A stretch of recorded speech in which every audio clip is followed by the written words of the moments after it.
yes. Tada. Gak bakal dikasih guys. Ini yang aku. Tada.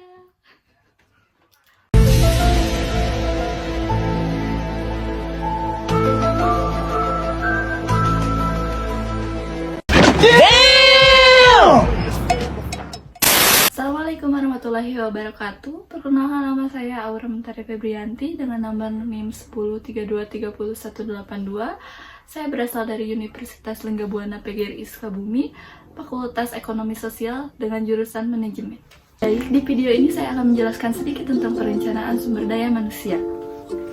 Baik, topik pembicaraan kali ini akan membahas pengertian dan perencanaan sumber daya manusia, proses perencanaan sumber daya manusia, faktor-faktor yang mempengaruhi perencanaan sumber daya manusia, dan terakhir, faktor yang perlu dipertimbangkan dalam perencanaan sumber daya manusia.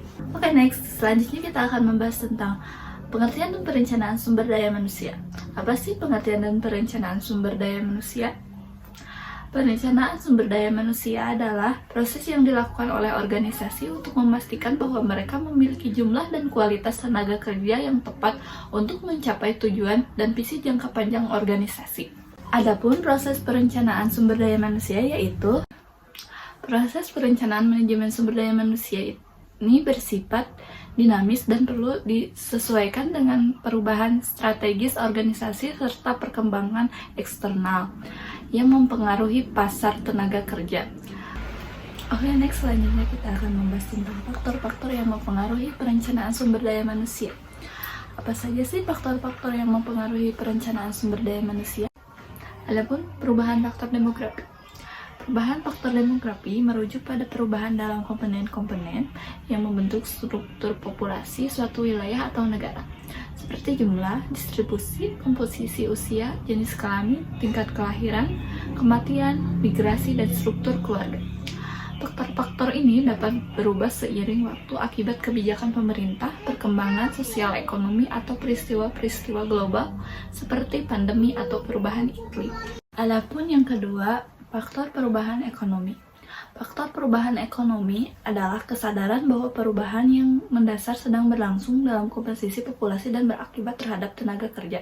Adapun faktor perubahan teknologi. Faktor perubahan teknologi adalah pengembangan dan penerapan teknologi baru berpengaruh besar terhadap praktik organisasi dan manajemen.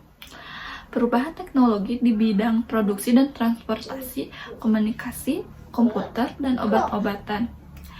Ilmu kehidupan dan pengetahuan sumber daya alam telah membawa perubahan terhadap fungsi organisasi. Adapun kondisi, peraturan, dan perundang-undangan. Praktik manajemen sumber daya manusia semakin dipengaruhi oleh hukum.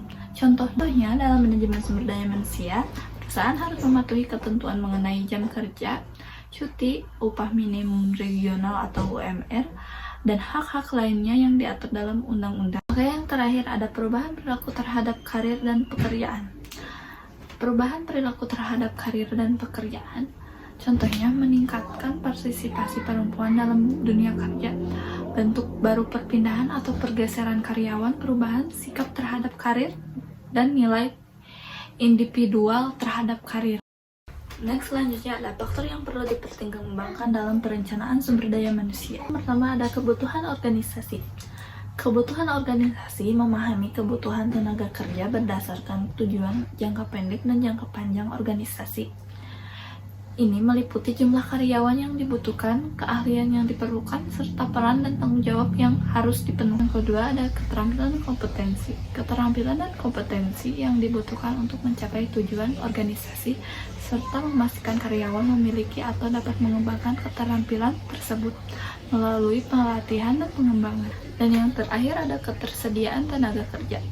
Menilai kondisi pasar tenaga kerja, baik dalam hal kualitas maupun kuantitas, untuk memastikan bahwa organisasi dapat merekrut karyawan yang sesuai dengan kebutuhan. Mungkin itu saja materi yang bisa saya sampaikan. Kita dapat menarik kesimpulan dari materi ini bahwa perencanaan yang efektif dan efisien sangat penting untuk memastikan organisasi memiliki jumlah dan kualitas sumber daya manusia yang tepat. Sesuai dengan kebutuhan bisnis dan tujuan organisasi, perencanaan sumber daya manusia mencakup analisis kebutuhan tenaga kerja, pengembangan karyawan, serta pengelolaan karir dan kompetensi. Dengan perencanaan yang baik, organisasi dapat mengoptimalkan potensi sumber daya manusia, meningkatkan produktivitas, dan mencapai tujuan jangka panjang, serta lebih efektif. Mungkin itu saja materi dari saya. Mohon maaf bila penyampaiannya kurang. Saya pamit undur diri dan terima kasih. Wassalamualaikum warahmatullahi wabarakatuh.